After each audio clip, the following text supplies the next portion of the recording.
Hello friends, welcome to my channel sign UPPSC. Friends, last class में हमने उत्तर प्रदेश समीक्षा अधिकारी सहायक समीक्षा अधिकारी प्रारंभिक परीक्षा 2017 में पूछे गए हिस्ट्री के क्वेश्चन को सॉल्व किया था। आज हम ज्योग्राफी के क्वेश्चन को सॉल्व करेंगे। चलिए देखते हैं। पहला क्वेश्चन है आपका, पृथ्वी की सतह का वह भाग जिस पर भूकंपीय तरंगों को सर्वप्रथम रिकॉर्ड किया जाता है कहलाता है क्या? भूकंप मूल, अधिकेंद्र, सिस्मोसाइट या उपरोक्त में से कोई नहीं। क्या कहलाता है आपका? अधिकेंद्र कहलाता है, जिसे क्या कहते हैं? इपी सेंटर कहते हैं। ठीक है, इपी सेंटर कहते हैं। ठीक, आगे देखते हैं डिटेल इसका। पृथ्वी की सतह का वह भाग जिस पर भूकंपीय तरंगों को सर्वप्रथम रिकॉर्ड किया जाता है अधिकेंद्र कहलाता है, जबकि जिस जगह से भूकंप का कंपन प्रारंभ होता है उसे भूकंप मूल कहते हैं। ठीक है, भूकंप मूल को क्या कहते हैं? आपका फोकस कहते हैं। ठीक है, फोकस कहते हैं। आगे देखते हैं, भूकंपीय तरंगों को सर्वप्रथम अधिकेंद्र से रिकॉर्ड किया जाता है। चलिए नेक्स्ट क्वेश्चन देखते हैं। क्वेश्चन है, सूची को सूची 2 से सुमेलित करना है। ठीक है, एक तरफ आपका पहाड़ियां दिया है और एक तरफ आपका राज्य दिया है। ठीक है, तो आपका देख लीजिए, एक तरफ पहाड़ियों में दिया है आपका गारो, मिरी, कोल्लमलाई और डालमा, और राज्य दिया आपका मेघालय, तमिलनाडु, अरुणाचल प्रदेश एंड झारखंड। ठीक है, तो कौन सी पहाड़ी किस राज्य में है? तो गारो पहाड़ी कहाँ पे? आपका मेघालय में है, ये आपका सही सुमेलित है। मिरी जो है वो आपका कहाँ पे है? अरुणाचल प्रदेश में है। ठीक है, और कोल्लमलाई ये आपका तमिलनाडु में, और डालमा कहाँ आपका? झारखंड में। कौन सा ऑप्शन सही हो जाएगा? ऑप्शन ए सही हो जाएगा। ठीक है, चलिए नेक्स्ट क्वेश्चन देखते हैं। भारत में तटीय राज्यों की संख्या कितनी है? ठीक है, भारत में तटीय राज्यों की संख्या कितनी है? तो आपका हो जाएगा 9 राज्य हैं। ठीक है, वैसे टोटल कितने हैं? अगर केंद्र शासित प्रदेशों को भी मिला लेते हैं तो कुल 13 जो है तटीय राज्य हैं, और अगर भारत के स्थलीय सीमा से सटे हुए राज्यों की बात करते हैं तो कुल 9 है। आपका 5 जो है वो 5 राज्य जो है वो आपके पश्चिमी तट पर हैं और 4 राज्य आपके पूर्वी तट पर हैं। ठीक है, चलिए और डिटेल देखते हैं। भारत में कुल तटीय राज्य या केंद्र शासित प्रदेशों की संख्या 13 है, जिसमें 9 राज्य हैं। 9 राज्य कौन कौन से हो गए? देखिए, पश्चिमी तट की बात करते हैं तो आपका गुजरात, क्रम से देखते हैं तो गुजरात है, फिर आपका महाराष्ट्र है, फिर गोवा है, फिर आपका कर्नाटक है, फिर केरल है। ठीक, 5 राज्य हो गए आपके पश्चिमी तट पे। फिर पूर्वी तट पे देख लेते हैं आपके 4 राज्य कौन कौन से नीचे से जाते हैं ऊपर की ओर। तो तमिलनाडु पहले पड़ेगा, फिर आपका आंध्र प्रदेश, फिर उड़ीसा और पश्चिम बंगाल। तो 4 राज्य ये हो गए पूर्वी तट पे और 5 राज्य हो गए आपके पश्चिमी तट पे, तो कुल मिला के 9 राज्य हो गए तटीय। ठीक है, और द्वीपीय जो केंद्र शासित प्रदेश हैं आपके मिला लेते हैं तो जैसे अंडमान निकोबार द्वीप समूह, लक्षद्वीप, पुदुचेरी और दादरा नगर हवेली एंड दमन और दीव। ठीक है, तो ये 4 हमारे केंद्र शासित प्रदेश हो गए। तो कुल अगर तटीय राज्यों की बात करता है तो कुल 13 हैं, जिसमें से 9 राज्य जो हैं वो समुद्री सीमा से लगे हुए आपके, और भारत की स्थलीय सीमा से सटे हुए जो हैं वो आपके 9 राज्य हैं। ठीक है, चलिए आगे क्वेश्चन देखते हैं। भारत के निम्नलिखित किन राज्यों में थारू जनजाति निवास कर रही है? ठीक है, तो ये आपका क्या है? उत्तराखंड और उत्तर प्रदेश में। ठीक, थारू जनजाति उत्तराखंड और उत्तर प्रदेश में पाई जाती है। डिटेल देखते हैं। उत्तराखंड और उत्तर प्रदेश में थारू जनजाति निवास कर रही है। उल्लेखनीय है कि थारू जनजाति उत्तराखंड की सबसे बड़ी जनजाति है। ठीक है, उत्तर प्रदेश की प्रमुख जनजातियां कौन कौन सी हैं? देख लीजिए, तो आपका ये है बुक्सा, भोटिया, जौनसारी, थारू, गोंड, धुरिया, परहरिया, खरवार और बेगा। ठीक है, और उत्तराखंड की प्रमुख जनजाति कौन कौन सी है? भोटिया है, बुक्सा है, थारू, जौनसारी। ये राज्य जो है थोड़ा सा अलग है, बाकी आपके जो यूपी में है जनजाति वही आपके उत्तराखंड में भी है। ठीक है, चलिए क्वेश्चन है, मिट्टी की प्रजातियों में से मृतिका अधिकतम जल धारण करती है? तो कथन आपका सही है। ठीक है, कारण क्या दिया है? मृतिका में रंध्राकाश बड़े आकार के पाए जाते हैं, तो ये गलत है। अगर ज्यादा जो है जल धारण क्षमता है तो रंध्राकाश जो होंगे वो छोटे होंगे, जस्ट अपोजिट। ठीक है, चलिए तो आगे देख लेते हैं इसका आंसर क्या है। देखिए, इसमें आपका ऑप्शन सी सही है। ठीक, कह रहा है कथन जो है वो सत्य है किंतु कारण असत्य है। डिटेल देख लेते हैं। मिट्टी की प्रजातियों में से मृतिका अधिकतम जल धारण करती है क्योंकि मृतिका में रंध्राकाश छोटे आकार के लगभग 0.002 यानी मिलीमीटर के होते हैं। ठीक है, तो अगर रंध्राकाश जो है वो बड़े होंगे तो जल धारण क्षमता कम होगी, और अगर रंध्राकाश छोटे होंगे तो जल धारण क्षमता जो कि अधिक होगी। ठीक है, चलिए आगे देखते हैं। नेक्स्ट क्वेश्चन है, विभिन्न प्रकार की मिट्टियों में जल धारण क्षमता का घटता हुआ क्रम क्या है? तो देखिए, मृतिका में अभी हमने पढ़ा ऊपर के क्वेश्चन में कि मृतिका में सबसे ज्यादा जल धारण क्षमता होती है, फिर गाद में होती है, फिर बालू में होती है। ठीक है, चलिए डिटेल देख लेते हैं यहाँ पे। तो मृतिका, गाद और बालू, इसमें क्या है, जल धारण क्षमता का आपका घटता क्रम है। सबसे ज्यादा जल धारण क्षमता मृतिका की होगी, फिर गाद की होगी और बालू की होगी। वहीं अगर कणों की बात करते हैं तो मृतिका के कण जो रंध्राकाश होते हैं वो मृतिका में सबसे छोटे आकार के होते हैं, गाद में थोड़े बड़े होते हैं और बालू में सबसे बड़े होते हैं। ठीक, चलिए आगे देखते हैं। नेक्स्ट क्वेश्चन है, निम्नलिखित सूची 1 को सूची 2 से सम्मिलित करना और सही कोड का चयन करना है। ठीक है, तो बांध दिया है और आपका नदी दिया है, दुल्हस्ती बांध, गांधी सागर बांध, उकाई बांध और तवा। फिर नदी दिया आपका चंबल, चेनाब, तापी और तवा। ठीक, कौन सा बांध कौन सी नदी पर है, तो आइए देख लेते हैं। दुल्हस्ती जो है वो आपका किस नदी पे है, चेनाब नदी पर। ठीक, गांधी सागर जो है वो चंबल नदी पे है, उकाई जो है वो आपका तापी नदी पे है, और तवा जो है वो तवा नदी पे है। ठीक है, तो आपका कौन सा ऑप्शन सही हो जाएगा, ऑप्शन डी। चलिए नेक्स्ट क्वेश्चन देखते हैं। खनिज शक्ति, संसाधन एवं उद्योग व व्यापार से है। क्वेश्चन है, निम्नलिखित में से कौन सा सेल समूह भारत में धात्विक खनिजों का प्रमुख स्रोत है? ऑप्शन ए है टर्शियरी समूह, ऑप्शन बी है विंध्यन समूह, ऑप्शन सी है गोंडवाना समूह एंड ऑप्शन डी है धारवाड़ समूह। तो कौन सा ऑप्शन सही हो जाएगा आपका, ऑप्शन डी सही हो जाएगा, धारवाड़ समूह। ठीक है, धात्विक खनिजों का प्रमुख स्रोत क्या है, धारवाड़ समूह की चट्टानें हैं। डिटेल देखते हैं। धारवाड़ सेल समूह भारत में धात्विक खनिजों का महत्वपूर्ण स्रोत है। सोना, लोहा, अभ्रक, क्रोमियम, तांबा, मैग्नीज आदि धातुएं धारवाड़ सेल के समूह में प्राप्त की जाती हैं या से प्राप्त की जाती हैं। जबकि कोयला जो है वो कौन सी चट्टानों में पाया जाता है, वो गोंडवाना समूह की चट्टानों में या सैलों में पाया जाता है। चलिए नेक्स्ट क्वेश्चन देखते हैं। आपका ज्योग्राफी से आपका क्वेश्चन है, चुकवी का माटा जो कि आपका चिली में पड़ता है, निम्नलिखित में से किस खनिज के लिए विश्व प्रसिद्ध है? तो चुकवी का माटा जो है वो किस खनिज के लिए प्रसिद्ध है, तो तांबा के लिए प्रसिद्ध है। ठीक है, डिटेल देखते हैं। उत्तरी चिली की महत्वपूर्ण खान चुकवी का माटा तांबे के निक्षेप के लिए प्रसिद्ध है। उल्लेखनीय है कि विश्व में तांबा का सबसे बड़ा उत्पादक देश चिली है। ठीक है, उसके बाद क्या है, पेरू है, फिर चीन का दूसरा और तीसरा स्थान, यानी पहले नंबर पे आपका चिली, सबसे ज्यादा तांबे का उत्पादन कौन करता है, चिली, फिर सेकंड नंबर पे आपका पेरू और थर्ड नंबर पे आपका चीन। ठीक है, चलिए नेक्स्ट क्वेश्चन देखते हैं। मानव भूगोल में मानचित्रावली से है। तो क्वेश्चन है आपका कि सूची 1 को सूची 2 से सम्मिलित करना है, सही कोड का चयन करना है। एक तरफ आपका दिया है घास का मैदान और एक तरफ दिया आपका देश। ठीक, घास के मैदान में दिया आपका पंपाज, पुस्टाज, वेल्ड डाउन्स। ठीक, देश दिया ऑस्ट्रेलिया, अर्जेंटीना और हंगरी। ठीक है, तो देख लेते हैं इसमें। आपका पंपाज जो है वो कहाँ का है, पंपाज आपका अर्जेंटीना में पाया जाता है घास का मैदान। ठीक, और पुस्टाज जो है वो आपका हंगरी का है। वेल्ड कहाँ का है आपका, दक्षिण अफ्रीका का है, और डाउन्स आपका ऑस्ट्रेलिया का है। तो कौन सा ऑप्शन सही हो गया, ऑप्शन आपका ए सही सुमेलित है। ठीक है, चलिए नेक्स्ट क्वेश्चन देखते हैं। जापान के निम्नलिखित 4 द्वीपों का उत्तर से दक्षिण यानी ऊपर से नीचे की ओर सही क्रम बताइए।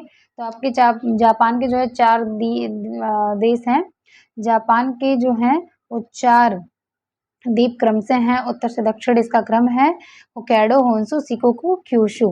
ठीक है, ऑप्शन सी में देखिए दिया हुआ है होक्काइडो, होन्शु, शिकोकू, क्यूशु।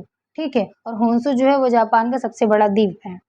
ठीक, डिटेल भी आपका देख लीजिए, यहाँ पे दिया जापान मुख्यतः 4 द्वीपों होक्काइडो, होन्शु, शिकोकू, क्यूशु का समूह है। इन द्वीपों का उत्तर से दक्षिण क्रम यही है, जो कि क्या है, Hokkaido, Honshu, Shikoku, Kyushu. Japan का सबसे बड़ा द्वीप जो है वो होन्शु है। ठीक है, चलिए नेक्स्ट क्वेश्चन देखते हैं। जनसंख्या एवं नगरीकरण से है। क्वेश्चन है, माल्थस के अनुसार जनसंख्या नियंत्रण का सर्वाधिक प्रभावकारी उपाय निम्नलिखित में से कौन सा है? तो क्या है आपका, जन्म नियंत्रण। ठीक, चलिए डिटेल देख लेते हैं इसका। माल्थस के अनुसार जनसंख्या नियंत्रण का सर्वाधिक प्रभावकारी उपाय प्राकृतिक जन्म नियंत्रण है।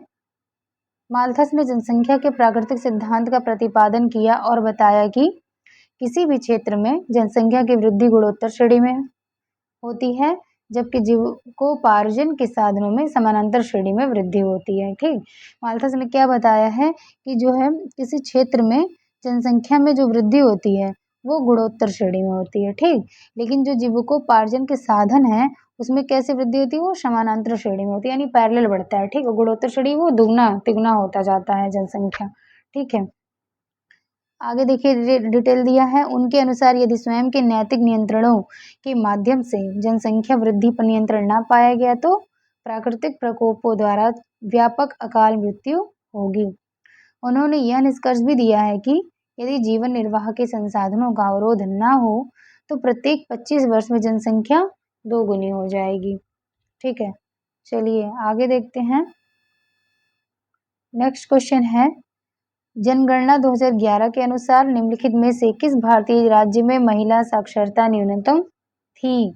ठीक है, तो कौन से राज्य में महिला साक्षरता न्यूनतम थी? आपका क्या हो जाएगा? राजस्थान। ठीक, डिटेल देखते हैं।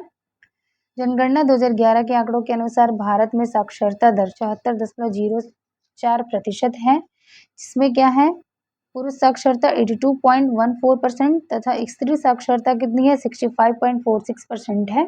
ठीक, अब देखिए यहाँ पे इसको ये पॉइंट आपको याद रखना है कि जनगणना 2011 के अनुसार के भारत में साक्षरता दर कितनी, भारत की साक्षरता दर कितनी है? 74.04% है। ठीक, जिसमें पुरुष साक्षरता दर कितनी है? 82.14% तथा स्त्री यानी महिला साक्षरता दर 65.46% है। ठीक, आगे देखते हैं। अधिकतम महिला साक्षरता दर वाले राज्यों का अवरोही क्रम इस प्रकार है, जो कि आपका ऑप्शन के अकॉर्डिंग। ठीक, देख लेते हैं। तो केरल जो है आपका, केरल में सबसे ज़्यादा साक्षरता दर है, फिर घटता क्रम है आपका केरल के बाद मिजोरम है, फिर लक्षद्वीप है, गोवा, और न्यूनतम स्त्री साक्षरता वाले जो राज्य हैं उनका क्रम है बिहार, राजस्थान, झारखंड, जम्मू कश्मीर और उत्तर प्रदेश। तो यहाँ पे ये पॉइंट आपको याद रखना है कि भारत की जो साक्षरता दर है वो 74.04%, पुरुष साक्षरता दर 82.14%, स्त्री साक्षरता दर 65.46% और अधिकतम महिला साक्षरता दर वाला राज्य जो है सबसे ज़्यादा क्या है? केरल में सबसे ज़्यादा महिलाएं साक्षर होती हैं, फिर मिजोरम में है। ठीक, और लक्षद्वीप है। और सबसे कम कहाँ पे है साक्षरता दर या महिलाओं का? वो बिहार में है, फिर आपका राजस्थान में है। चलिए नेक्स्ट क्वेश्चन देखते हैं। वर्ष 2011 की जनगणना के अनुसार निम्नलिखित में से किस राज्य की जनसंख्या में कमी आई है? ठीक, किस राज्य की जनसंख्या में कमी आई? तो नागालैंड की जनसंख्या में कमी आई है। देखते हैं डिटेल। वर्ष 2011 की जनगणना में नागालैंड की जनसंख्या में कमी आई। वर्ष 2001 से 2011 की अवधि में राज्य में न्यूनतम जनसंख्या वृद्धि दर नागालैंड माइनस में, ठीक है, 0.6% में, जबकि केंद्र शासित प्रदेशों में अधिकतम जनसंख्या वृद्धि दर दादरा और नगर हवेली में 55.88%, ठीक है, न्यूनतम जनसंख्या वृद्धि दर लक्षद्वीप में 6.3% रही थी। ठीक है, राज्यों की बात कर आगे देखते हैं। नेक्स्ट क्वेश्चन है, वर्ष 2011 की जनगणना के अनुसार निम्नलिखित में से किस राज्य में साक्षरता सर्वाधिक थी? किसमें थी? मणिपुर में थी। ठीक, आगे देखते हैं। मणिपुर में 76.94% है, फिर पंजाब में है, ये ऑप्शन के अकॉर्डिंग है। ठीक, लेकिन बात करते हैं अगर 2011 की जनगणना के आंकड़ों के अनुसार राज्य में सर्वाधिक साक्षरता दर जो है कि कहाँ पे है? वो केरल में है। ठीक, ऑप्शन के अकॉर्डिंग मणिपुर में है, लेकिन अगर ऑल ओवर बात करते हैं तो आपका केरल में सबसे सर्वाधिक साक्षरता दर है जो कि 94.0% है, और न्यूनतम साक्षरता कहाँ है दर? जो है बिहार में 61.8% है। चलिए नेक्स्ट क्वेश्चन देखते हैं। 2011 की जनगणना के अनुसार भारत में नगरीय जनसंख्या का देश की कुल जनसंख्या की प्रतिशतता थी। रिपीट, 2011 की जनगणना के अनुसार भारत में नगरीय जनसंख्या का देश की कुल जनसंख्या की प्रतिशतता थी, यानी भारत की कुल जनसंख्या में नगरीय जनसंख्या का परसेंटेज कितना है? तो 31.16% है। ठीक, देख लेते हैं, ऑप्शन के अकॉर्डिंग था ये। डिटेल है, वर्ष 2011 की जनगणना के अनुसार देश की नगरीय जनसंख्या कुल जनसंख्या का 31.2% है। 2001 की जनगणना की तुलना में वर्ष 2011 में नगरीय जनसंख्या में 3.4% की वृद्धि हुई है। चलिए नेक्स्ट क्वेश्चन देखते हैं। भारत की वर्ष 2011 की जनगणना के आधार पर निम्नलिखित में से किस राज्य में जनसंख्या घनत्व उच्चतम था? जनसंख्या घनत्व उच्चतम था, राज्य की बात कर रहा है तो आपका क्या हो जाएगा? बिहार। देख लेते हैं डिटेल। 2011 की जनगणना के अनुसार भारत का जनसंख्या घनत्व 382 व्यक्ति प्रति वर्ग किलोमीटर है। ठीक, ऑल ओवर भारत की बात करता है तो 382 व्यक्ति प्रति वर्ग किलोमीटर, यानी 1 वर्ग किलोमीटर में 382 व्यक्ति रहते हैं। ठीक, देश में सर्वाधिक जो है जनघनत्व कहाँ पे है? बिहार में है। यहाँ पे 1 वर्ग किलोमीटर में कितने लोग रहते हैं? लगभग 1106 लोग रहते हैं। ठीक, जबकि न्यूनतम जनघनत्व कहाँ का? अरुणाचल प्रदेश में, यहाँ पे केवल 17 ही लोग रहते हैं। ठीक, केंद्र शासित प्रदेशों में सर्वाधिक जनघनत्व कहाँ का है? तो दिल्ली का, यहाँ पे 11,320 लोग रहते हैं 1 वर्ग किलोमीटर में। बहुत ज्यादा जनघनत्व है दिल्ली का। न्यूनतम जनघनत्व कहाँ का? अंडमान और निकोबार द्वीप समूह, जहाँ पे 46 व्यक्ति प्रति वर्ग किलोमीटर रहते हैं। नेक्स्ट क्वेश्चन है, वर्ष 2011 की जनगणना के आधार पर निम्नलिखित राज्यों को उनके नगरीकरण के अवरोही क्रम में व्यवस्थित कीजिए। ठीक, तथा सही कोड का चयन कीजिए। यहाँ पे बात कर रहा है नगरीकरण का अवरोही क्रम बताना है। ठीक, तो क्या हो जाएगा आपका? ऑप्शन बी सही हो जाएगा, 3, 4, 2, 1। आइए डिटेल देख लेते हैं इसका।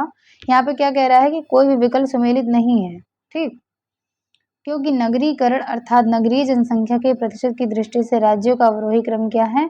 महाराष्ट्र में सबसे ज्यादा नगरीकरण है, 45.2% है। फिर गुजरात में है 42.6%, आंध्र प्रदेश में 33.4% और पश्चिम बंगाल में है 31.9%।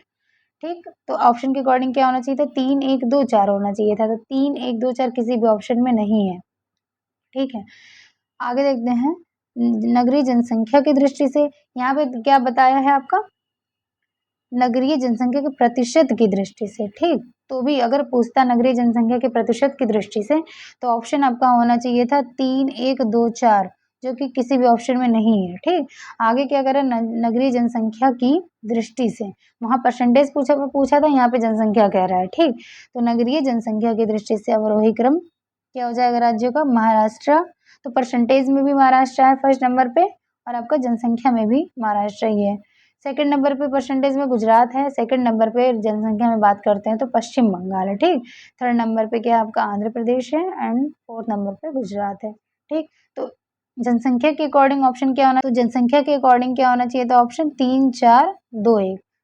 ठीक, 3, 4, 2, 1। चलिए आगे देख लेते हैं। वैसे आयोग के आधिकारिक उत्तर पत्रक में इस प्रश्न का उत्तर बी को माना गया। ठीक, तो आयोग ने आंसर बी को ही माना है। चलिए नेक्स्ट क्वेश्चन देखते हैं। वर्ष 2011 की जनगणना के अनुसार भारत की कुल नगरीय जनसंख्या में महानगरों की जनसंख्या की कितनी प्रतिशतता थी? यानी भारत की कुल जनसंख्या में महानगरों की जो जनसंख्या का प्रतिशत है वो कितना है? तो 42.61% है। डिटेल देखते हैं। वर्ष 2011 की जनगणना के अनुसार भारत की कुल नगरीय जनसंख्या में महानगरों की जनसंख्या की प्रतिशतता 42.61% थी। ठीक है, 10 लाख या उससे अधिक जनसंख्या वाले नगरों को महानगर की संज्ञा दी जाती है। यानी महानगर उसे ही कहा जाएगा जहाँ पे जनसंख्या 10 लाख या उससे अधिक होगी। ठीक है, उसे क्या कहा जाएगा? महानगर। जैसे महानगर आपके कौन कौन से हैं? दिल्ली, मुंबई, कोलकाता, चेन्नई। ठीक है, चलिए आगे देखते हैं। 2011 की जनगणना के अनुसार निम्नलिखित में से किस राज्य में नगरीय जनसंख्या की प्रतिशतता न्यूनतम थी? यानी ऐसा कौन सा राज्य जहाँ पे नगरीय जनसंख्या का परसेंटेज जो है सबसे कम है? तो कहाँ का है? हिमाचल प्रदेश में। यहाँ पे नगरीय जनसंख्या का परसेंटेज सबसे कम है। डिटेल है, 2011 की जनगणना के अनुसार भारत में नगरीय जनसंख्या का प्रतिशत 31.2% है। राज्यों में न्यूनतम नगरीय जनसंख्या प्रतिशतता कहाँ पे? हिमाचल प्रदेश में, जहाँ पे 10% है। ठीक, जबकि अधिकतम गोवा में है, 62.2% है। यानी कि सबसे ज्यादा नगरीय जनसंख्या का परसेंटेज है वो गोवा में है।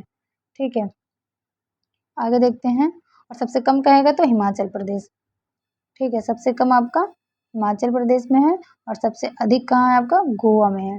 ठीक, चलिए डिटेल देखते हैं और आगे। जबकि जनसंख्या की दृष्टि से सर्वाधिक नगरीय जनसंख्या कहाँ है, महाराष्ट्र में है, और उसके बाद क्या है आपका उत्तर प्रदेश का स्थान है। तो यहाँ पे दो चीज़ों की बात कर रहा है, एक तो परसेंटेज की बात कर रहा है और एक ऑल ओवर जनसंख्या की बात कर रहा है। ठीक, परसेंटेज की बात करेगा तो न्यूनतम कहाँ पे हो जाएगा, न्यूनतम नगरीय जनसंख्या कहाँ पे है आपका, हिमाचल प्रदेश में है। ठीक, अधिकतम की बात करता है तो आपका गोवा में है, और अगर जनसंख्या की बात करता है कि नगरीय जनसंख्या कहाँ पे है, तो सबसे ज़्यादा कहाँ है, महाराष्ट्र में है, और उसके पश्चात सेकंड नंबर पे आपका यूपी है, जो कि आपका दूसरा स्थान है यूपी का। ठीक, याद रखना है। चलिए नेक्स्ट क्वेश्चन देखते हैं। क्वेश्चन नंबर 43 है, वर्ष 2011 की जनगणना के अनुसार निम्नलिखित में से कौन सा राज्य साक्षरता दर एवं नगरीकरण के स्तर में भारत में द्वितीय स्थान पर है? तो कौन सा है वो, मिजोरम है। मिजोरम ऐसा राज्य है जहाँ जो है साक्षरता दर एवं नगरीकरण के स्तर में, दोनों ही स्तर में क्या है, सेकंड नंबर पे है। ठीक, डिटेल देखते हैं। 2011 की जनगणना के अनुसार मिजोरम की साक्षरता दर 91.3% और नगरीकरण की दर जो है वो 52.1%, दोनों ही दृष्टि से देश के राज्यों में दूसरे नंबर पर है। कौन, मिजोरम। ठीक है, जबकि साक्षरता की दृष्टि से केरल फर्स्ट नंबर पे है, नगरीकरण की दृष्टि से गोवा प्रथम स्थान पे है। ठीक, चलिए आगे देखते हैं। नेक्स्ट क्वेश्चन है, 2011 की जनगणना के अनुसार उत्तर प्रदेश में साक्षरता दर में 2001 से 2011 तक की में कितनी वृद्धि हुई है, तो कितनी हुई है, 11.45%। ठीक है, डिटेल देखते हैं। वर्ष 2011 की जनगणना के अनुसार उत्तर प्रदेश में साक्षरता दर में 2001 से 2011 तक 11.45% की वृद्धि हुई है। वर्ष 2001 की जनगणना में उत्तर प्रदेश में साक्षरता दर कितनी थी, 56.36% थी, जो कि 2011 की जनगणना में 11.34% की वृद्धि के साथ 67.68% हो गई है। चलिए नेक्स्ट क्वेश्चन देखते हैं। भारत की जनगणना 2011 के अनुसार उत्तर प्रदेश के निम्नलिखित में से किस जिले की साक्षरता दर सर्वाधिक है? कहाँ की है, गाजियाबाद की है, ऑप्शन के अकॉर्डिंग। देखते हैं डिटेल। जनगणना 2011 के अनुसार गाजियाबाद की साक्षरता दर सर्वाधिक है। ठीक, वर्तमान में उत्तर प्रदेश में साक्षरता दर 67.7% है, जिसमें पुरुष साक्षरता दर 77.3% है और महिला साक्षरता दर 57.2% है।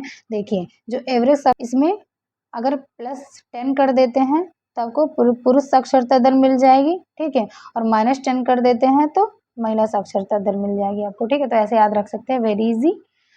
आगे देखते हैं, साक्षरता दर की दृष्टि से उत्तर प्रदेश के जिलों का अवरोही क्रम क्या है, तो गौतम बुद्ध नगर। ठीक, यानी कि गौतम बुद्ध नगर में सबसे ज़्यादा साक्षरता दर है। ठीक, फिर क्योंकि यहाँ ऑप्शन में गौतम बुद्ध नगर नहीं दिया था, यहाँ गाजियाबाद दिया था, और सारे ऑप्शन ऐसे दिए हैं जो कि देखिए कानपुर नगर और ये इटावा, उसके बाद आपका गाजियाबाद आता है। ठीक है, तो कानपुर, इटावा, गाजियाबाद में भी कोई यहाँ ऑप्शन नहीं है, इसलिए गाजियाबाद फर्स्ट नंबर पे हो गया। ठीक है, तो आपको ये भी ध्यान रखना है कि ऑप्शन क्या दे रहा है क्वेश्चन में। ठीक है, लेकिन अगर सर्वाधिक साक्षरता की बात करते हैं, ये याद रखना है सबसे ज़्यादा आपका कहाँ पे है, तो ये गौतम बुद्ध नगर में है। ठीक, सेकंड नंबर पे आपका कानपुर नगर है, फिर औरैया है, फिर इटावा।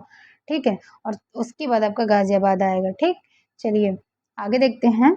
श्रावस्ती जो है आपका, यहाँ पे देख लेते हैं कि आरोही क्रम की बात करते हैं, तो सबसे अगर कम की बात करते हैं साक्षरता दर, तो कहाँ की है आपकी, श्रावस्ती की है। फिर सेकंड नंबर पे आपका बहराइच है, बलरामपुर है, बदायूं और रामपुर। ठीक, सबसे ज़्यादा साक्षरता की बात करते हैं तो गौतम बुद्ध नगर हो गया, सबसे कम साक्षरता की बात करें तो Shravasti and Bahraich second number पे। ठीक है, तो फ्रेंड्स आज की क्लास यहीं समाप्त करते हैं और मिलते हैं नेक्स्ट वीडियो में। अगर आपको क्लास अच्छी लगी हो तो please do like, share and subscribe my channel. Thank you.